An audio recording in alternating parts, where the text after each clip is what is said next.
Bismillahirrahmanirrahim. Assalamualaikum warahmatullahi wabarakatuh. Alhamdulillahirabbil alamin. Allahumma sholli ala sayyidina Muhammad wa ala ali sayyidina Muhammad. Yang sama-sama kita muliakan guru kita Al-Mukarram Al-Ustadz Muhammad Syaiful Bahri yang senantiasa dimuliakan oleh Allah Subhanahu wa taala, yang saya sayangi, cintai karena Allah, santriwan TPA Ar-Rahman yang senantiasa disayangi dan dirahmati oleh Allah Subhanahu wa taala. Apa kabar teman-teman semuanya? Sehat? Sehat ya. Baik teman-teman yang dirahmati Allah Subhanahu wa taala, pada malam hari ini ya tutup ya kuliah 7 menit. Bapak akan menyampaikan tema tentang siapakah orang-orang yang beruntung dan siapakah orang-orang yang merugi. Orang-orang yang beruntung itu teman-teman yaitu orang-orang yang hidupnya selalu senantiasa berubah kepada ke arah kebaikan, terus berubah selalu ke arah yang kebaikan. Itu orang-orang yang beruntung. Orang-orang yang merugi adalah orang-orang yang hidupnya itu dia stagnan. Ya, stagnan. Gitu-gitu aja, hidupnya nggak ada perubahan. Padahal usianya terus bertambah terus. Usianya selalu bertambah, semakin bertambah tua menuju titik ajalnya, tapi tidak ada perubahan.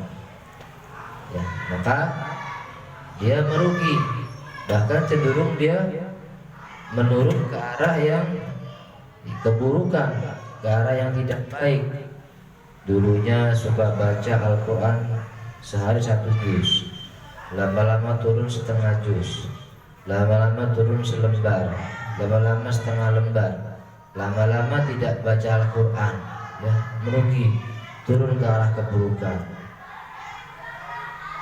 Contoh lain lagi, tadinya sholat tahajud ya seminggu 7 hari selalu sholat tahajud terus, gak pernah ketinggalan, selalu bangun jam 3. Lama-lama tahajudnya seminggu 2 kali, lama-lama seminggu sekali, lama-lama berhenti sholat tahajudnya. Ya, dia masuk ke dalam orang-orang yang merugi. Begitu juga sholat, biasanya datangnya sebelum azan, ya, 2 hari lagi datangnya pas azan, 2 hari lagi datangnya sesudah azan, 2 hari lagi datangnya sudah sholat sudah dimulai, dia baru datang, datang terlambat sholatnya.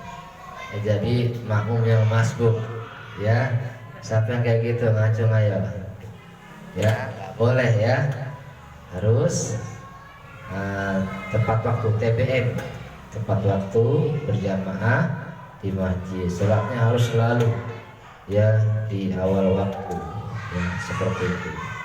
Nah itu ya teman-teman, jangan sampai kita jadi orang yang merugi, harus jadi orang yang beruntung, karena kita ini akan mati. Ya, orang-orang yang seperti itu cenderung nanti akan mengalami kematian yang su'ul khatimah, akhir kematian yang buruk. Makanya kita harus berubah, hijrah. Ya, innallaha la yughayyiru ma biqaumin hatta yughayyiru ma bi anfusihim. Sesungguhnya Allah tidak akan merubah suatu kaum sampai kaum itu mau merubah dirinya sendiri. Ya, nah gitu. Kita harus merubah diri kita.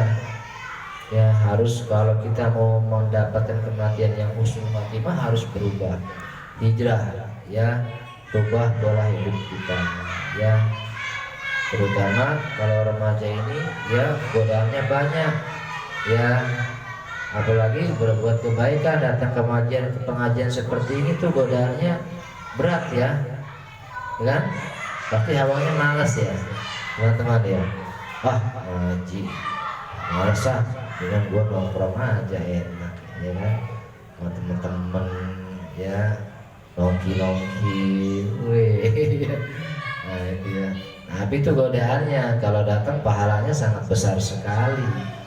Tadi satu huruf aja Al-Quran 10 pahala kebaikan bacanya. Tadi surah Yasin ya, banyak kita sudah dapat pahala. Belum baca salawatnya, zikirnya, ya alhamdulillah kita pulang nanti bawa pahala. Ya seperti itu. Makanya jangan diturutin, ya jangan diturutin bisikan setan. Mau berangkat males, tetap bismillah berangkat, ya, ngaji itu. Temannya juga ngajakin gak usah ngaji, nah itu berarti setan dari jenis manusia. Alladzi yuwaswisu fi sudurin nas minal jinnati wan nas. Ya, setan yang membisikkan kejahatan ke dalam dada manusia. Terus ya, dari minal jinnati wan nas, dari jin dan manusia, setan manusia. Ya, seperti itu. Harus istiqomah. Ya, teman-teman. Termasuk masalah dosa, ya masalah dosa juga bahaya. Kalau teman-teman, kalau perempuan kalau sudah haid sudah terkena hukum Islam. Kalau laki-laki sudah mimpi basah berarti sudah terkena hukum Islam. Sudah berlaku kewajiban dalam agama tuh. Sudah harus sholatnya jangan ditinggalin, ya. Nah ya, jangan ditinggalin. Kalau berbuat dosa kena dosa.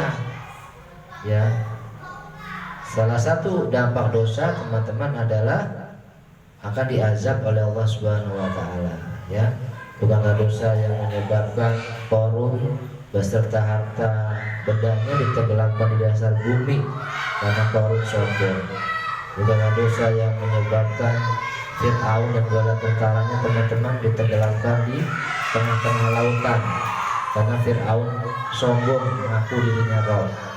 Bukankah dosa yang menyebabkan Nabi Adam dikeluarkan dari surga karena memakan buah kuldi itu gara-gara dosa. Ya, jadi ingat, ada dosa, ada ujian. Kalau dosa itu untuk orang-orang yang suka berbuat kemaksiatan, itu dosa. Atau itu namanya azab. Gak pernah sholat, durhaka sama orang tua, mabok, main judi, suka tawuran, pakai narkoba. Begitu dia kena musibah, itu namanya apa? Azab dari Allah. Ya azab itu nama diazab dia.